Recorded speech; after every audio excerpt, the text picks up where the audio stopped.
Right now, being niche is one of the hottest flexes on the internet. We want everyone to know how cool and different we are, but also nobody. And if too many people find out our niche, then we're just normal. And that's terrifying. Today, I'm diving into niche culture, where the hottest flex is knowing something nobody else knows. We love niche because it makes us feel unique, but we also kind of ruin it by loving it too loudly. And today's niche isn't just one aesthetic, it's a collage. Two hollis represents glitchy nostalgia, like Y2K internet chaos meets this weird, very lanky rave energy. Tommy Fleece, who dresses like if Hot Topic and a liberal arts college had a baby, and that baby smoked American spirits, has perfected the curated uncuration. It says I tried, but not too hard. These creators and many more don't just build audiences, they build subcultures. You don't just follow them, you join their lore. But a niche fandom has rules.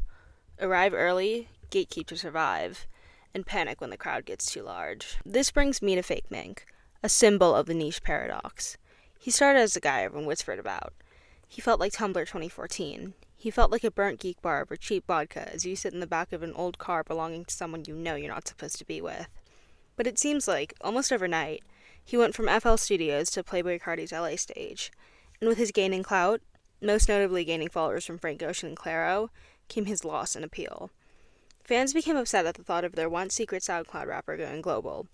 But what changed wasn't his art, but our ownership of him. That burned geek bar became European cigarettes, cheap vodka, Grey Goose, and the unnamed guy became the worst blonde 17-year-old you know. Technically the same, definitely more sophisticated, but why do we yearn to be in the back of that crappy car? To answer that, we have to go way before TikTok. Post-World War II, society tried to be copy-paste. Everything was identical.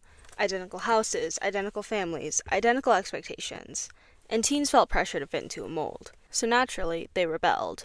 They took everything polite society told them not to, and wrapped it all into one loud, messy persona known as the goth.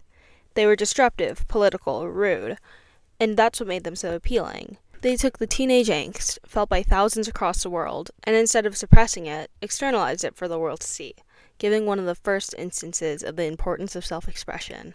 The punk movement allowed teens to wear their discontent with the world on their face and in their ears, showing just how music shaped itself into the very basis of niche culture from day one.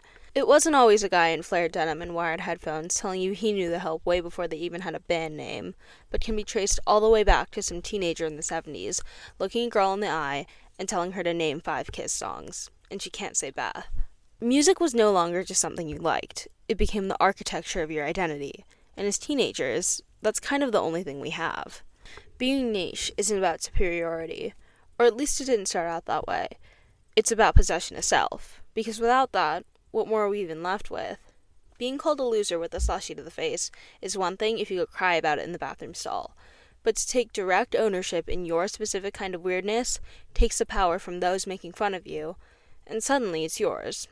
There's a certain satisfaction that comes with saying, I don't want to fit in, and you can't make me. As humans, we crave belonging, but we also crave status. Being niche kind of solves both. It allows for a communal space where there will always be people online who understand you, but it can never be too many people. It creates a social capital, the subtle brag of, I knew it first, identity reinforcement and security. But here's a twist.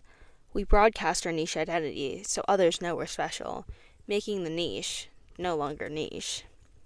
The word niche itself has become mainstream, and in some instances has even become an insult. This video actually initially stemmed from my friend's discontent with having the word inked in henna on his hand, but the more I kind of thought about it, the more I noticed myself cringing at its use. I knew I was being targeted in class when I mentioned a concert I had gone to and nobody knew who I was talking about. Then, I heard that deadly phrase that anyone in my position would hate to hear. Sorry, you're too niche for us.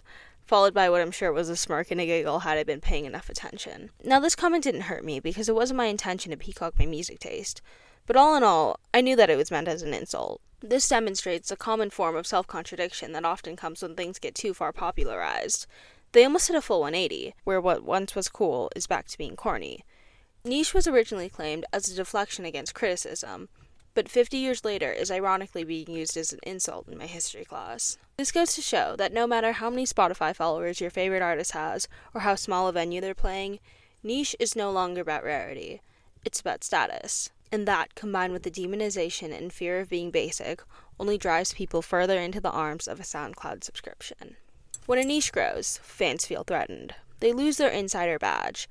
Their identity becomes a little less unique, and their community dilutes. But now, we can finally understand the Fake Mink situation. Fake Mink was niche royalty. He was the prince of underground internet boy, and fans adored the feeling of being early. Clara opting to follow him didn't suddenly morph zealousy into a song about Travis Kelce's wood, but it changed our social attitude towards him. Ownership of him evaporated overnight, and that is the paradox. We want niche things to succeed, but not too well, or people throw tantrums and call it losing artistic integrity. And that is exactly what happened to Fake Mink.